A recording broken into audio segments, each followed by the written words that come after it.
educational and promotional use so that visitors, a fan, can gain more knowledge for the world.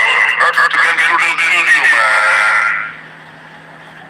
The geography of Spain. The history of Spain, from ancient civilizations to modern democracy. Spain's long and eventful history is the product of many civilizations: Iberians, Celts, Romans, Visigoths, and Moors, each leaving behind enduring cultural, architectural, and linguistic influences. Over thousands of years, Spain transformed from a prehistoric land of tribes into one of the greatest empires in world history, later experiencing decline, dictatorship, and finally a return to democracy in the 20th century. Prehistoric and early civilizations. Archaeological discoveries in Spain show evidence of human habitation dating back over 1 million years. The Atapuerca caves in northern Spain. Hello friends, I am Admin Sunny and you are watching Sunny's Cheeky World. In this unique video, I want to concern something very unique about the Mahabharata, the very important mythological book, worship book of Hindus. In interpretation of the overall connection between the Mahabharata, Russia, and future prospects included in this video. Before starting this video, I request you once again, so that you never miss the upcoming videos from our side regarding various types of different knowledge about the fact which a normal person doesn't know about. Imagine being told that an ancient Indian epic like the Mahabharata secretly mentions a modern nation such as Russia, and that this reference appears to align uncanny with today's geopolitical realities. Would you dismiss it as coincidence or consider the possibility that ancient seers encoded future visions in symbolic language that we are only now being to interpret? This idea forms the foundation of a growing narrative that links Hindu scriptures, propitious and modern global conflicts. This decision is not meant to glorify any nation or promote fear, but to explore a belief system that calms religion, wars, and destiny stand on the same timeline. According to this view, when the bird descends into jaws, one northern land covered in snow and cold remains standing even after global destructions. The central question raised is why. Some believe that Lord Krishna himself granted a divine boon to a northern nation, ensuring its survival during the Great War of the Kali Yuga. According to these interpretations, that nation is not India, but it's Russia. Whether this is mythology, symbolism, and speculative prophecy is open to debate, but the idea continues to fascinate many people. The Mahabharata and its global references, what are they? The Mahabharata, composed by Maharishi Vedvyas, is one of the longest and most influential epics in human history till date, consisting of nearly 100,000 verses. It is often called the fifth Ved, but people don't know, and narrates the great dramatic war between the Pandavas and the Kauravas. Beyond warfare, it explores philosophy, duty, morality, and the nature of time. Traditionally, the epic is associated with the Indian subcontinent. However, some scholars and interpreters argue that it also references distant regions and kingdoms. In the Sabha Parva Book of Assembly Hall, particularly chapter 51, a list is given of kings who attended Yudhishthira Rajasuria Yagna. Among these names is a region described as Rosha or Rusa, R-U-S-A or R-O-S-H-A, which some modern interpreters associated with present day is called as Russia. Do you understand why? This is the fact I have included this story so that to increase your knowledge regarding mythology of India and mythology of the world. This identification is not universally accepted by historians. Most academic scholars treat these names as symbolic or referring to Central Asia, Central Asian tribes, rather than modern nations state still prominent and of the theory argued that ancient geography was far broader than commonly assumed. So, part by part we will go through the matter. India-Russia friendship and its symbolic meaning. What's that? In modern times, India and Russia have shared a long-standing strategic partnership from Cold War diplomacy to military and political cooperation. Russia has frequently supported India on international platforms, including at the United Nations. These historical facts are often cited by believers as evidence of an ancient karmic bond rather than mere political alignments. Some narratives suggest that this friendship predates modern politics and extends back to the era of Lord Krishna. According to legend, a northern king, sometimes named Rusk, that is R-U-S-K, or Rose, R-O-S-H, approached Lord Krishna during or after the Mahabharata war, seeking or serve dharma. Lord Krishna, preparing to leave the earlier realm, is said to have blessed the king's land, declaring that it would remain strong in Kali Yuga, means Kali Yuga, and protect righteousness when adharma peaked. Again, it is important to note that such stories do not appear clearly in critical editions of Mahabharata, but circulate in folklore, religion, traditional and tradition and literary text.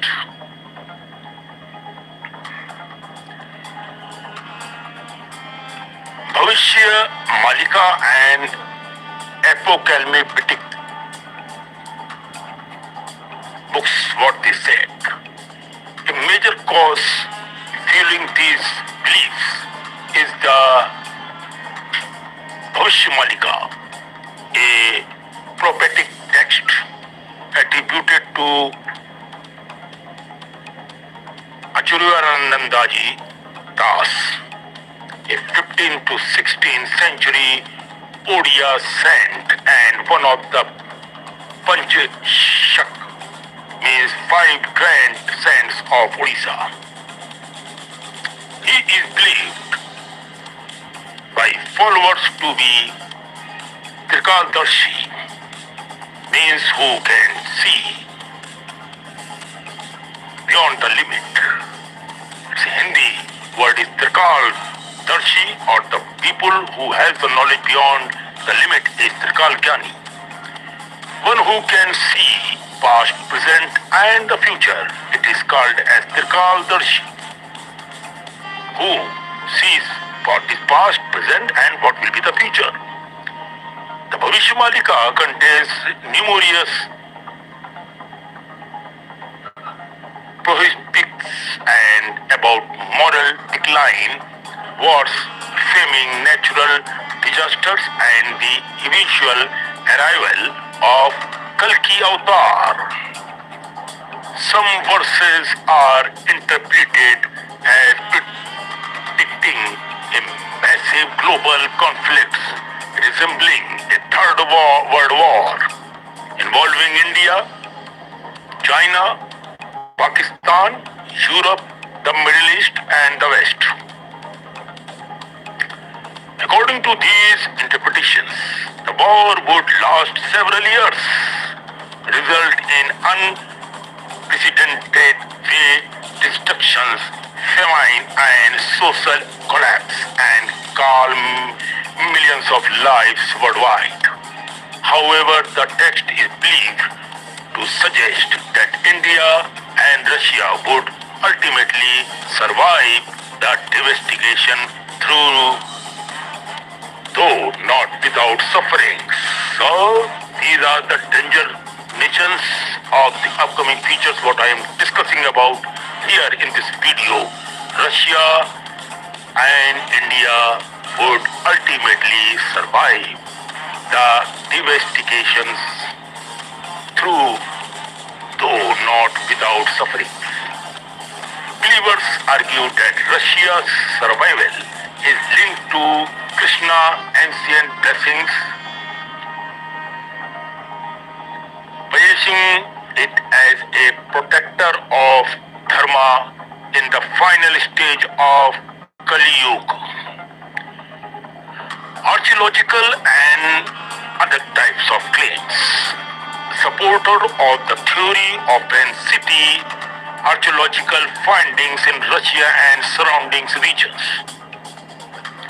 claiming the discovery of symbolic such as swastika, fire altars, and idols assembling Hindu deities. They also point to linguistic similarities between Sanskrit and Slavic languages, suggesting a shared Indo-European root. Mainstream archaeological and linguistic too acknowledge Indo-European connections but do not support the conclusion that ancient Russia was a Hindu civilization. These interpretations remain speculative and are often criticized by so many selective using evidences. Hinduism in modern Russia. In recent decades, Hindu philosophy, especially through ISKCON and the Bhagavad Gita, has gained followers in Russia, while Hindus remain a small minority. Interest in yoga, Vedanta, and Krishna consequences has increased Russian traditional tradition and towards the view of Bhagavad Gita are widely read not only by Hindus but also by spiritual seekers. Some enthusiasts interpret this culture interest as fulfillment of prophecy. However, from an academic perspective, this trend is better understood as part of global spiritual exchange rather than religious transformation of a nation. Now, what is the conclusion at the last? That is very, very important. Conclusion, faith, symbolism, and the future. The idea that Russia was blessed by Lord Krishna and destined to play a major role in the end of Kali Yuga exists at the intersection of faith, mythology, prophecy, and modern geopolitics.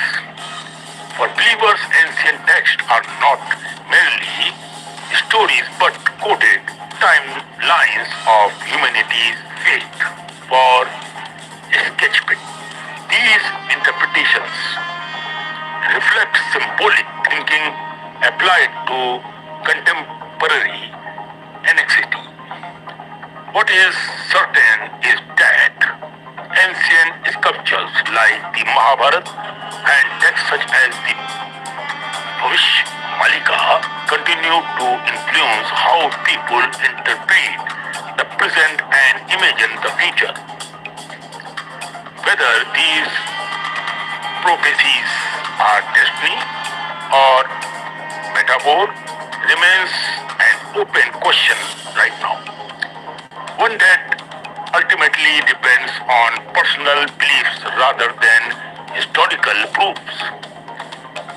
If everything is already written, the final question remains, are we moving blindly towards fate, or do we still have the power to choose a different path? Depends on you, what you choose. So this is the story which I took for my fans and friends around the globe. Please hit the subscribe bell and like below this video so that you never miss the upcoming mythological or different type of stories on Sunny GK World. Keep supporting and also follow my Facebook page, Instagram, thread, and our videos are also launched on Daily Motion channels. You can see you will get somewhere there on Daily Motion sites, and also we are launching Telegram channel very soon. So till then, take care, bye bye, love you all.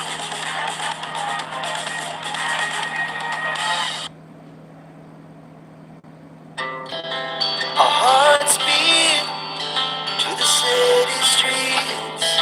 We began to feel the fire. We rise like tall buildings as the chemicals that take us higher. The night's young, it has just begun.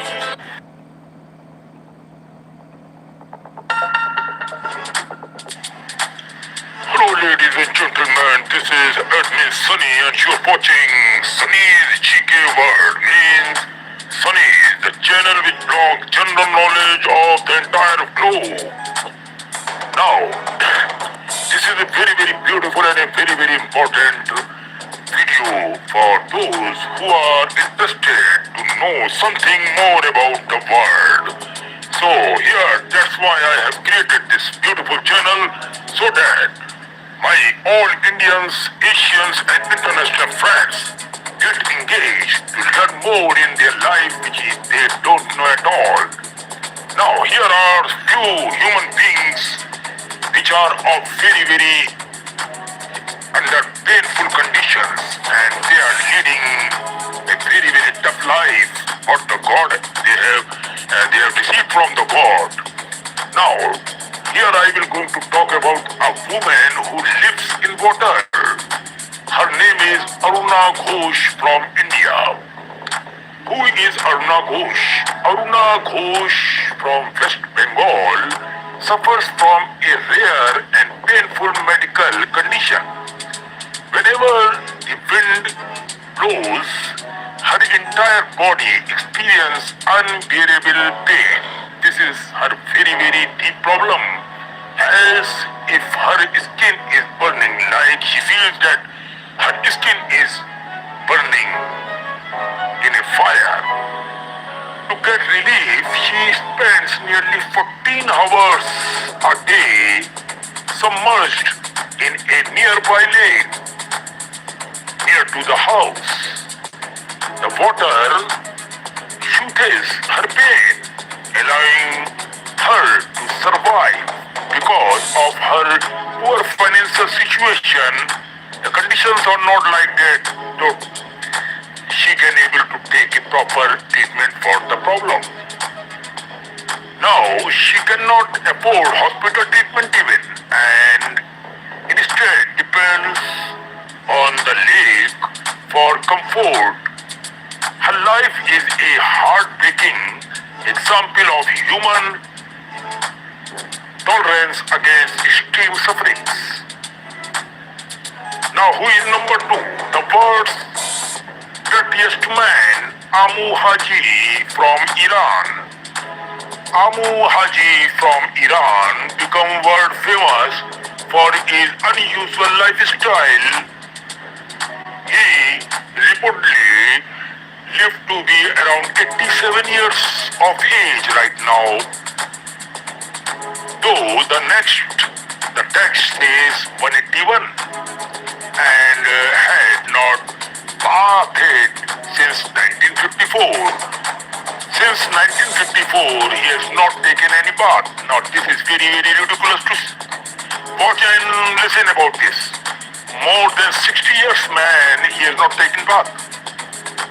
He feared that bathing or coming into contact with water would make him sick, so he avoided it completely. This is a human mentality when in problem. Layers of dirt covered his body, man. He also hated fresh food and water. Instead, he drank animal urine and ate decayed meat. To trim his hair, he would burn it using fire rather than cutting it and using water somewhat. He preferred to sleep and rest in dirty surroundings. His strange habits made him known as the world's most dirtiest man ever. Now, here comes number 3. The man who lives in an iron lung, Paul Alexander, USA. Paul Alexander from USA. Actually, Paul Alexander is from Texas, USA. Contracted polio when he was 6 years of age. The disease paralyzed his lungs, leaving him unable to breathe naturally since the year 1950s. He has lived inside an iron lung, a large metal machine that helped him to breathe. For over 70 years, Paul has lived inside this device. He studied, became a lawyer, and even wrote a book of all while being confined to the medicine. His story is one of extraordinary perseverance and adaptation to a mechanical life. Now here comes number 4, the man who lives in a swamp. Now he is Miguel Restrepo from Colombia. Now Miguel Restrepo, a former drug addict from Colombia, decided to live in a sewer tank with his wife and dog. The sewer, just 3 meters long, has become their home for over 20 years now. He once lived on the streets and struggled with addictions.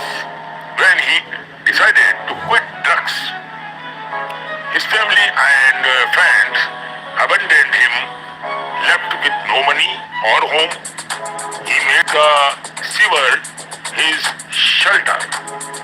Inside, he has built a small kitchen, an oven, a TV, and even electricity.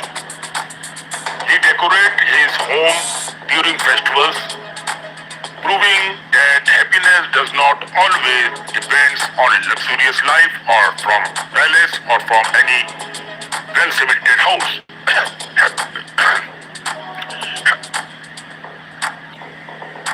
Happiness can come from any other places also if you are satisfied. Now here comes number 5, the man who raised his hand for 47 years. Sadhu Amar Bharati from India. Sadhu Amar Bharati, a Hindu holy man from Delhi, has kept one hand raised above his head since 1973, over 4 decades. He took his vow as a form of devotion to Lord Shiva and as an act of renunciation from worldly attachment. Due to keeping his hand raised for so long, the muscles have withered and the arm has become stiff and stuck in position. It's a painful but powerful symbol of his faith and spirituality towards Lord Shiva. Now here comes number 6, the man who in 50 years, since 50 years, he has not cut out his own hairs. Tran Van He from Vietnam. Tran Van He from Vietnam avoided cutting his hair for 50 years because he believed he would get it. Very, very ridiculous all these things to hear that if you cut your hair, you may die. What type of thinking is this? Over time, his hair grew into a huge coiled bun, measuring several meters long and weighing several kilograms now. His fear of bad luck turned into a record-breaking achievement. He became known as the man with the longest hair in the world. Wow! Now, on number 7 comes another gentleman, the man who has not eaten or drunk anything for 70 years. Prahlad Jani from India. Prahlad Jani, a holy man from Gujarat, claimed that he did not eaten or drunk anything for over 70 years now. Man is terrific. He believed that divine energy and air were enough to sustain him. Even scientists studied him in hospital for weeks and found no evidence of food or water intake. This is the proof of what you are voting for. Johnny also claimed he did not urinate or defecate, saying that yoga and meditation helped him control all bodily needs. His case remains one of the great medical mysteries, man. Now, here comes number 8. The conjoined twin who lived for 66 years, Ronnie and Tony. Carry on from USA. Ronnie and Tony, you are great, man. Ronnie and Tony, carry on, were conjoined twins born in the US, United States. They shared the same abdomen and lower body. Doctor said that would not live alone. They will not live long, but they defied all expectations and lived 66 years. How medical failed us for saying that they will not live long. Where is that doctor? Then why are you saying if you are a doctor, you are not a god man? This is my interpretation for any doctor in the world. God has given, he will prove not any doctor. You doctors only examine. You cannot be forecast, okay? Setting a world record for the longest living conjoined twins in the world. They performed in very serious during their youth and later become local celebrities for their resilience and cheerful attitude towards their life. Beautiful, very nice. I like it.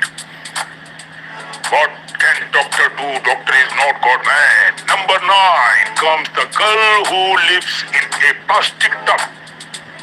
Rehma Haruna from Nigeria.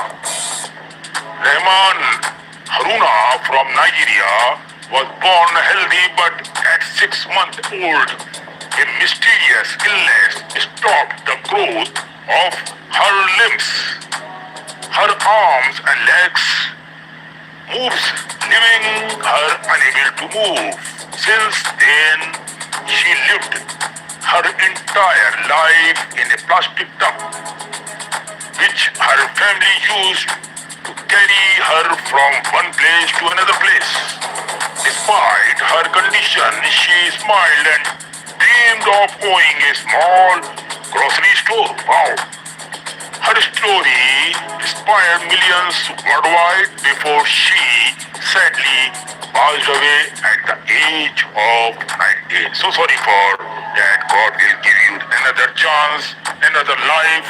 My wishes, my prayer for this beautiful girl. So don't worry, I pray for your soul and in sunny here. Don't you worry. The man who lives alone in Antarctica is Alan, Antarctic researcher. Finally, there Alan, a man who lives entirely alone in Antarctica, one of the coldest and most desolated place on earth. He worked as a researcher or station keeper, surrounded only by snow and ice. No trees there, no animals there, and no other human for hundreds of miles from the area. Despite this location, Alan finds peace in his secluded areas and you can say solitude, and has adapted to life in one of the hottest environment on the planet. Now, these are 10 gentlemen about which I have talked about. Now, the conclusion here is this story shows that the world is full of incredible and unusual individuals who live in ways most of us can't imagine, man. Whether by choice, by faith, by circumstances, or by illness, each one of them teaches a unique lesson. Aruna reminds us of strength in pain. Number 2, Amu Haji of defense against norms. Number 3, Paul Alexander of courage in limitations. Now, next one is Miguel Restra of hope is poverty. Another one is Amar Bharati of spiritual devotion. Dan Van Hay of faith in superstitions, and Prahlad Jani of mystery beyond science. Ronnie and Donnie, the two brothers of brotherhood in unity. Rehma Haruna of acceptance and the grace. Alan of endurance in loneliness. They are living or we are living. Testaments be to how was.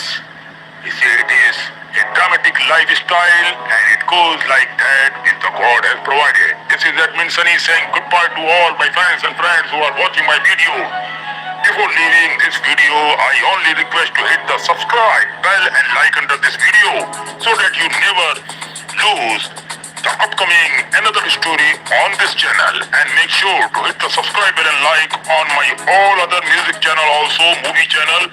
Sunny's Explain Movie channel is just launched so that you can understand the movie story fully in my style. Thank you so much for watching this video, and make sure to follow the Facebook page, Instagram page, Thread page, and take care of yourself. Bye. Hello ladies and gentlemen, I hope you loved this video. Before leaving the video, I request you once again to hit the subscribe button and like this video, and share this video link and the link of the channel on WhatsApp group, Facebook, Instagram, Pinterest, so that others get the same knowledge as you got. Thank you so much. Keep loving the world and keep supporting.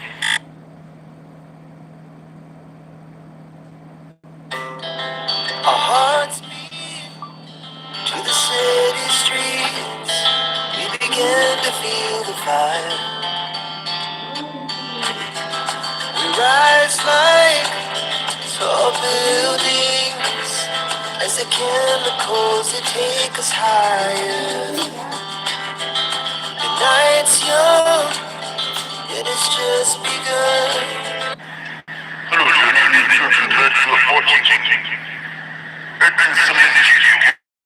I am Setty, making disclaimer from my side that this is the video I have created only for educational and promotional use, so that listeners, a fan can gain more knowledge for the world. That's the video. Geography of Spain. The history of Spain, from ancient civilizations to modern democracy. Spain's long and eventful history is the product of many civilizations. Iberians, Celts, Romans, Visigoths, and Moors, each leaving behind enduring cultural, architectural, and linguistic influences. Over thousands of years, Spain transformed from a prehistoric land of tribes into one of the greatest empires in world history. Later experiencing decline, dictatorship, and finally a return to democracy in the 20th century. Prehistoric and early civilizations. Archaeological discoveries in Spain show evidence of human habitation dating back over 1 million years. The Atapuerca caves in northern Spain contain stone tools from nearly 1.4 million years ago, making them among the earliest traces of Homo species in Western Europe. Around 35,000 years ago, modern humans, Cro-Magnons, entered the Iberian Peninsula from northern regions, leaving behind striking cave paintings in Altamira, estimated to be about 15,000 years old. During the Neolithic and Bronze Ages, settlements such as Las Milares and El Argar flourished in eastern Spain, showcasing early social organization and metallurgy. Around 2500 BCE, nomadic tribes from the corded ware culture migrated into the peninsula, introducing new technologies, horse domestication, and possibly replacing much of the local male population, as suggested by modern DNA studies. Before the Roman era, the Iberian Peninsula was home to diverse groups. Iberians in the east, Celts and Celtiberians in the north and interior, Tartessians in the southwest, Lusitanians in the west, and Basques in the Pyrenees. Meanwhile, seafaring traders from the Phoenician, Greek, and Carthaginian civilizations established colonies along the coast, beginning around 1100 BCE. The Phoenicians founded Gadir, modern Cadiz, one of the oldest continuously inhabited cities in Europe. The Greeks later established Emporium, modern Empúries, around 575 BCE, while the Carthaginians, successors of the Phoenicians, expanded their control during the 3rd century BCE, making Carthago Nova an important center. Roman conquest and legacy. The Romans entered Spain during the Second Punic War, 218 to 201 BCE, fighting Carthage for dominance of the Western Mediterranean. By 26 BCE, Rome had expelled the Carthaginians and began a long process of conquest, completed by 19 BCE under Emperor Augustus. Roman rule transformed Hispania, as Spain was then called. Roads, cities, aqueducts, and laws spread across the peninsula. Latin became the dominant language, evolving over centuries into the modern Romance languages: Castilian, Spanish, Catalan, Galician, and others. Hispania produced notable Romans, such as the philosopher Seneca, the poet Lucan, and the Emperor Trajan, Visigothic kingdom. After the collapse of the Roman Empire, the Visigoths, a Germanic tribe, established a kingdom in Spain in the 5th century CE, with Toledo as its capital. The Visigoths preserved many Roman institutions and legal systems, most famously codified in the Liber Judiciorum 654 CE, a law book that influenced Spanish jurisprudence for centuries. The Visigoths adopted Roman culture and Christianity, creating a relatively unified kingdom. However, internal divisions weakened them, paving the way for a new conqueror from across the sea. Muslim Constant al-Andalus. In 711 CE, Muslim forces from North Africa, under the Umayyad Caliphate, invaded and defeated the Visigoths. This began nearly 8 centuries of Islamic presence in the Iberian Peninsula, known as Al-Andalus. Under Muslim rule, Spain became a center of learning, architecture, and science. Cities like Cordoba, Granada, and Seville became symbols of cultural brilliance, where Muslims, Christians, and Jews coexisted and exchanged ideas. However, political unity did not last. By the 11th century, Al-Andalus fragmented into small Taifa kingdoms, making it vulnerable to attacks from northern Christian states. The Reconquista, Christian reclamation of Spain. The Reconquista, or Reconquest, was a centuries-long campaign by Christian kingdoms in the north to reclaim land from Muslim rulers. Key victories, such as the capture of Toledo in 1085 and the decisive battle of Las Navas de Tolosa in 1212, gradually turned the tide. By 1250, only the Kingdom of Granada remained under Muslim control. Finally, in 1492, Granada fell to the joint forces of King Ferdinand of Aragon and Queen Isabella of Castile, completing the Reconquista. That same year, 1492, marked 2 other historic milestones: the expulsion of Jews from Spain and Christopher Columbus's voyage to the Americas, which launched the Spanish Empire. The rise and fall of the Spanish Empire. The late 15th and 16th centuries were Spain's golden age. Spain became a global superpower with vast colonies across the Americas, Asia, and Africa. The riches of gold and silver from the New World fueled its economy and financed monumental art and architecture. The reigns of Charles I, Emperor Charles V, and Philip II marked the height of Spanish influence, with Madrid established as the capital in 1561. However, this dominance also led to military overstretch and costly wars. In 1588, Spain's armada failed to invade England, signaling the beginning of decline. Throughout the 17th century, wars... Hello ladies and gentlemen, I hope you loved this video. Before leaving the video, I request you once again to hit the subscribe button, like the video, and share the video link, and the link of the channel on WhatsApp group, Facebook, Instagram, Pinterest group, so that the same knowledge as you got. Thank you so much. Keep loving the world and keep supporting.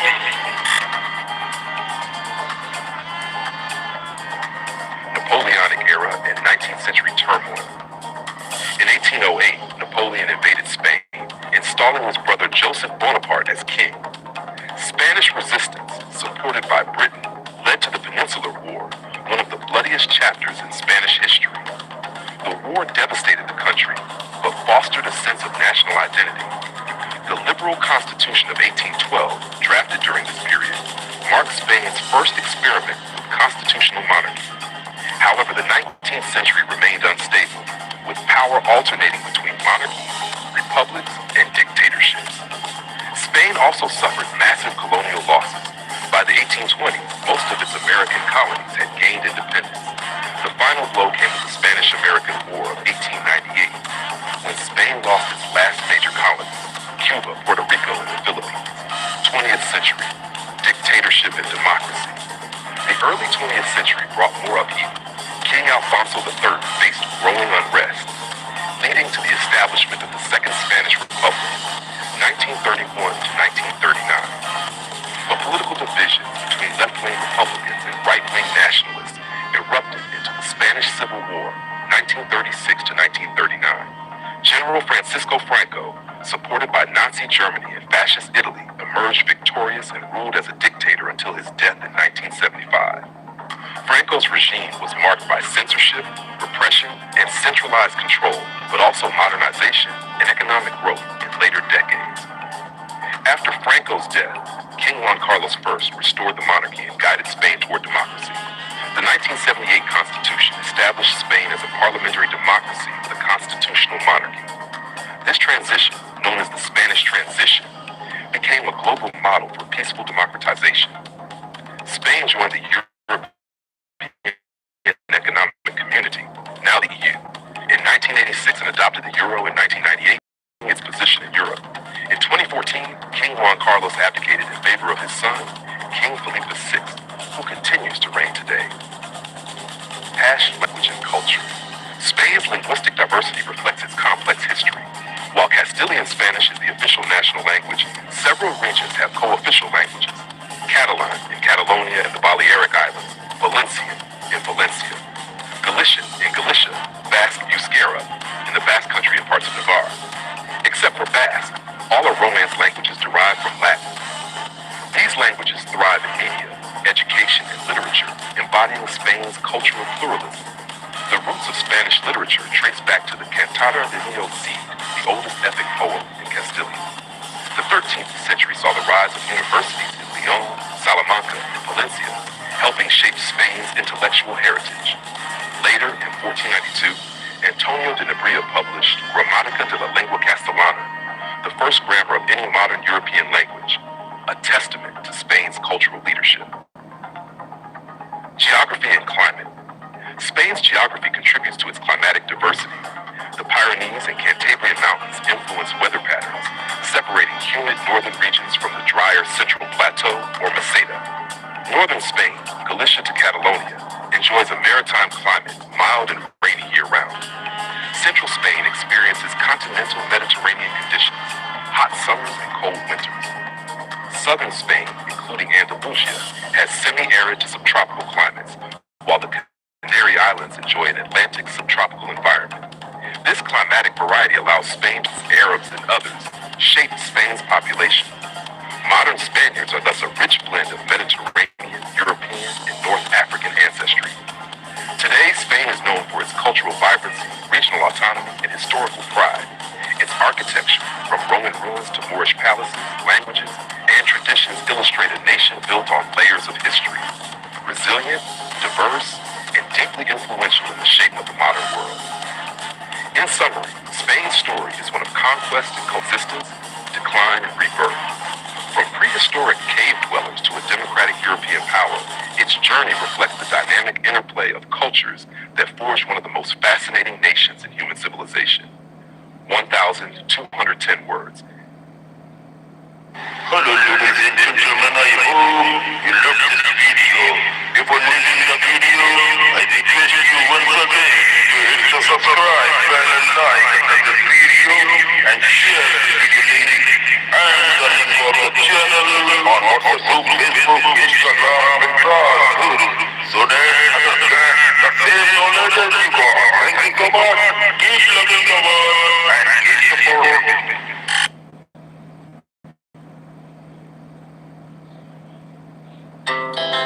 Our hearts beat to the city streets. We began to feel the fire. We rise like tall buildings as the chemicals they take us higher. The night's young, it has just begun. Hello, ladies and gentlemen, you are watching Edwin Sunil's GQ World. I am Edwin Sunny, making a disclaimer from my side that this is the video I have created only for educational and promotional use, so that a visitor, a fan can increase his own knowledge for the world. Let's begin today's video, man.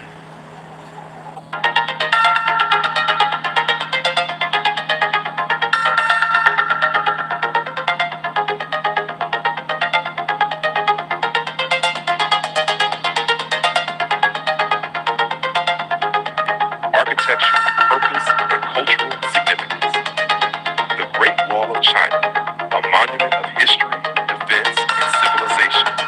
The Great Wall of China is not a single continuous structure, but rather a remarkable series of walls and fortifications built over a span of more than 2,300 years.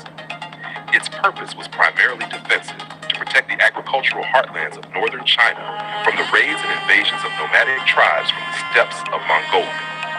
Beyond its practical function, however, the wall became a powerful symbol of Chinese unity, strength, and endurance.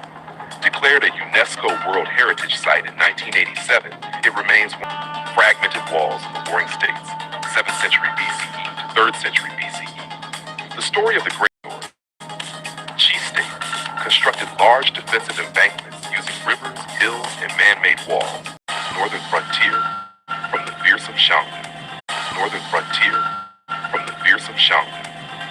He ordered General Meng Tian to connect and extend the existing walls of Yan, Zhao, and Qin into a single defensive system.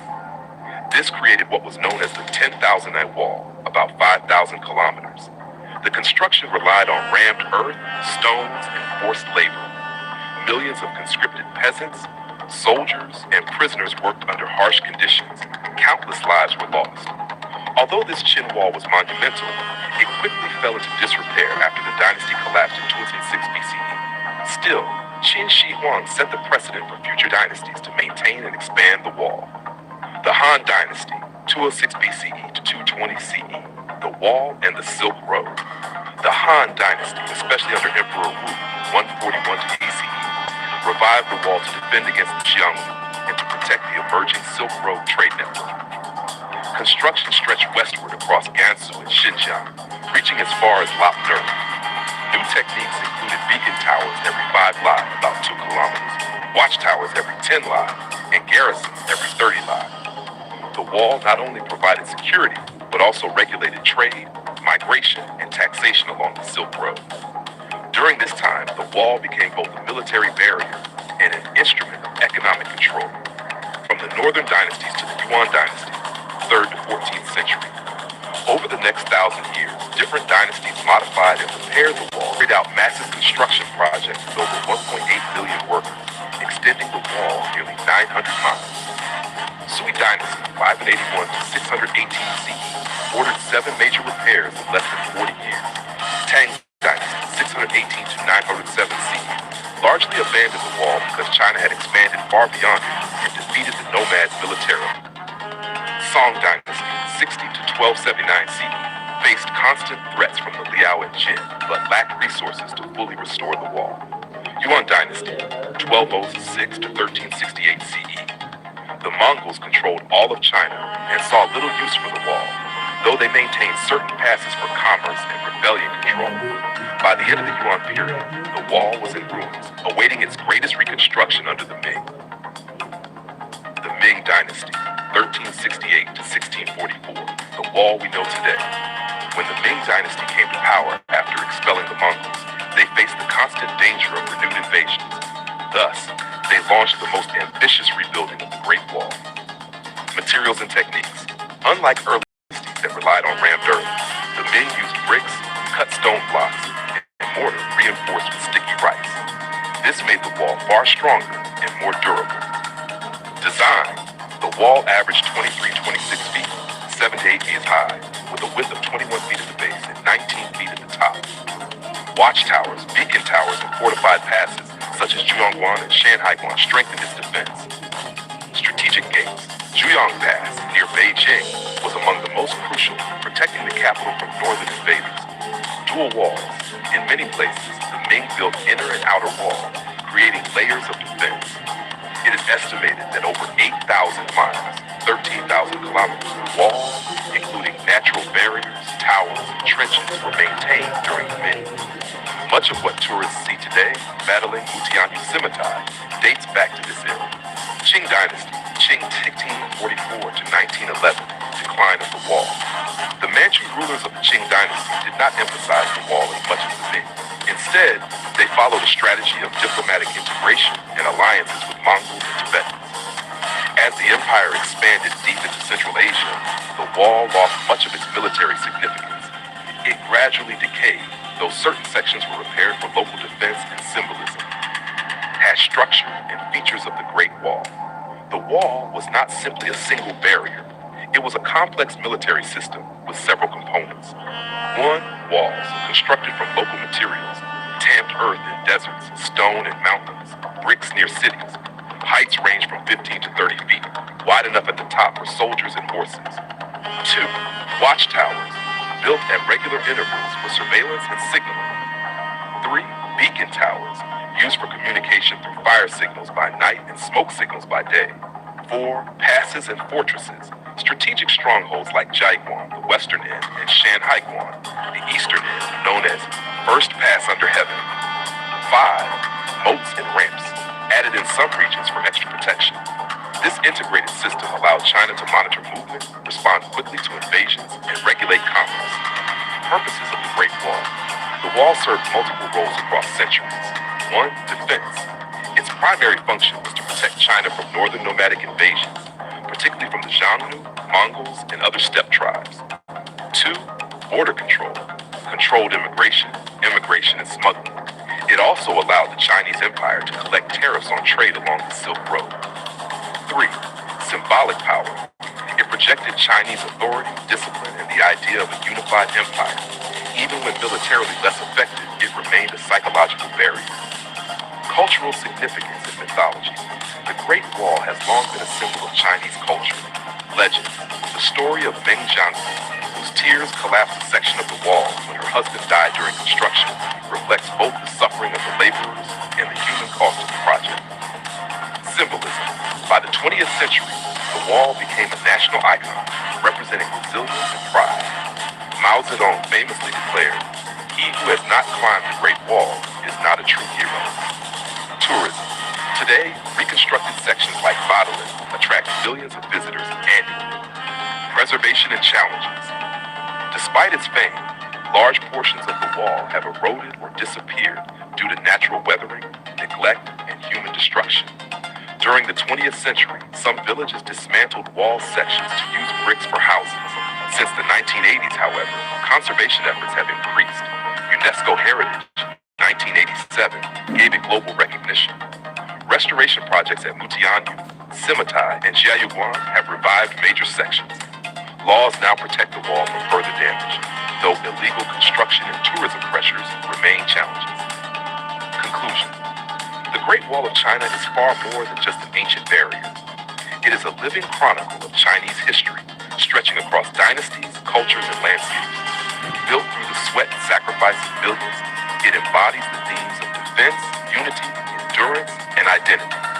From its fragmented beginnings in the warring states to the grandeur of the Ming Dynasty, the wall reflects the evolution of Chinese civilization. While it could not always stop invasions, it stood as a line of resistance, a regulator of trade, and a symbol of cultural pride. Today, the Great Wall continues to inspire awe as one of the greatest architectural achievements in human history. Standing on its ancient stones, one feels not only the weight of centuries, but also the... Hello ladies and gentlemen, I hope you love this video. Before leaving the video, I request you once again to hit the subscribe and like to this video and share this video link and the link for the channel on WhatsApp group, Facebook, Instagram, Pinterest, so that others can the same knowledge as you got. Thank you so much. Keep loving the world and keep supporting. Our hearts beat to the city streets. We began to feel the fire. We rise like tall buildings as the chemicals that take us higher. The night's young, it has just begun. Hello ladies and gentlemen, you are watching Sunil GK World. I am Sunny, making a disclaimer from my side that this is the video I have created only for educational and promotional use so that a visitor, a fan can increase his own knowledge for the world. Let's begin today's video, man. The History and Geography of Georgia, created by Admin Sunny for educational purpose only to grow your knowledge about the world. Introduction. The country of Georgia is a small but historically rich nation located at the crossroads of Eastern Europe and Western Asia, nestled in the South Caucasus region. Despite its modest size, Georgia's history is deeply fascinating, stretching back thousands of years to the prehistoric era. It has been shaped by powerful kingdoms, foreign invasions, golden ages, and modern struggles for independence. Alongside its history, Georgia also boasts breathtaking landscapes, diverse climates, rich flora and fauna, and a vibrant culture that reflects centuries of interaction with neighboring civilizations. This article will explore Georgia's story in detail, from ancient kingdoms to the modern republic, while also highlighting its geography, people, and environment. Ancient Georgia, prehistory, 4th century AD. The lands of present-day Georgia hold some of the earliest evidence of human civilization. Archaeological discoveries reveal winemaking. Georgia is often called the birthplace of wine, with evidence of winemaking dating back over 8,000 years. Gold and textiles. Ancient mines and weaving tools prove the region was advanced in metallurgy and fabric production. By the classical era, two important kingdoms emerged. One, Colchis, located in the fertile Colchida lowland, famous for the Greek myth of Jason and the Argonauts seeking the Golden Fleece. Two, Iberia, Kartli, situated in eastern Georgia, playing a crucial role in shaping the Georgian national identity. A turning point came in the early 4th century, when Georgia became one of the very first countries in the world to adopt Christianity as the state religion. This faith bound the Georgian people together and influenced their language, literature, and culture for centuries. Unified Georgian Kingdom and Golden Age, 11th to 13th centuries. In 1008 AD, Georgia was unified under the Bagrationi dynasty, which laid the foundation for a strong and centralized kingdom. King David IV, David the Builder, 1089 to 1125, expanded Georgia, defeated invaders, and promoted cultural revival. Queen Tamar the Great, 1184 to 1213, one of the most celebrated rulers in Georgian history, oversaw the peak of Georgia's golden age. Under her reign, Georgia expanded its borders, fostered trade, built magnificent churches and fortresses, and became a center of art and literature. This era marked Georgia as a powerful kingdom in the Caucasus, respected by neighbors and feared by rivals. Decline and foreign domination, 15th to 19th centuries. From the 15th century onward, Georgia's power began to decline due to both internal divisions and external threats. Mongols invaded during the 13th century, weakening the kingdom. Later, the Ottoman Empire and Persian Empire competed for influence, often dividing Georgia into smaller, weaker principalities. By the early 19th century, unable to resist stronger powers, Ladies and gentlemen, I'm sure that you are getting good knowledge about the world and keep on enjoying only one thing I want. Just hit the subscribe and a like below this video. Keep on enjoying the videos for lifetime. Georgia gradually came under the control of the Russian Empire. In 1801, eastern Georgia was officially annexed, followed by other regions in later years. Brief independence in Soviet era, 20th century. The 20th century brought dramatic changes. After the Russian Revolution, 1917, Georgia declared independence in 1918 and established the Democratic Republic of Georgia. However, this freedom was short-lived. In 1921, the Red Army invaded, and Georgia was incorporated into the Soviet Union. During the Soviet era, Georgia developed industries, education, and infrastructure, but political freedoms were suppressed. Modern Georgia, 1991 present. As the Soviet Union collapsed, a strong independence movement emerged in Georgia. On April 9, 1991, Georgia declared independence. Since then, the country has faced significant challenges. Internal instability in the 1990s. Conflicts with Russia, particularly in Abkhazia and South Ossetia, regions that remain disputed to this day. Despite these challenges, modern Georgia has rebuilt itself as a democratic nation, aiming for closer ties with Europe and the West while preserving its unique traditions. Physical geography of Georgia. Although small, Georgia's geography is incredibly diverse. Relief and terrain. Colchida lowland, west. Fertile plain, historically Colchis, rich in agriculture. Caucasus Mountains, north. snow-covered peaks, natural defense barrier. Lesser Caucasus, south, rugged highlands. More than one-third of Georgia is covered with forests, while rivers and gorges create dramatic landscapes. Climate. The climate varies by region. Western Georgia, humid subtropical, with warm winters and heavy rainfall, 40 to 100 inches annually. Eastern Georgia, more continental, with drier winters and hotter summers. High mountains, alpine climate, with snow and ice year-round above 11,000 feet. Soils. The Coquita lowland has rich alluvial soils, perfect for crops like citrus and tea. Mountain soils support forests and pastures, while eastern steppes favor wheat and grapes. Plant and animal life. Georgia's biodiversity is remarkable. Flora: oak, chestnut, beech, alder, fir, ash, linden, apple, pear, rhododendron, and citrus. The western forests are especially lush, with eucalyptus and evergreen shrubs. Fauna: mountains, goats, Caucasian antelope, black grouse, and eagles. Forests: wild boars, bears, wolves, lynx, jackals, and deer. River seas: trout, sturgeon, and black sea fish. This blend of ecosystems makes Georgia a haven for both wildlife and agriculture. People of Georgia. Georgians call their country Sakartvelo and themselves Kartvelo.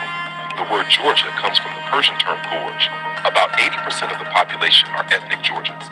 Minorities include Armenians, Russians, Azerbaijanis, Ossetis, Greeks, and Abkhazians. Georgia's rich ethnic diversity reflects its position at the crossroads of Europe and Asia. Conclusion. The history and geography of Georgia offer a perfect example of how a small country can have a vast and influential past. From the ancient kingdoms of Colchis and Iberia, through its Christian heritage, the Golden Age under Queen Tamar, centuries of foreign domination, and its modern struggles, Georgia has maintained a strong national identity. Its landscapes, ranging from Black Sea shores to snowy Caucasus peaks, add natural beauty to its cultural wealth. Majapahit Empire also listed it among their conquered territories in the poem Nagarakaga, 1365.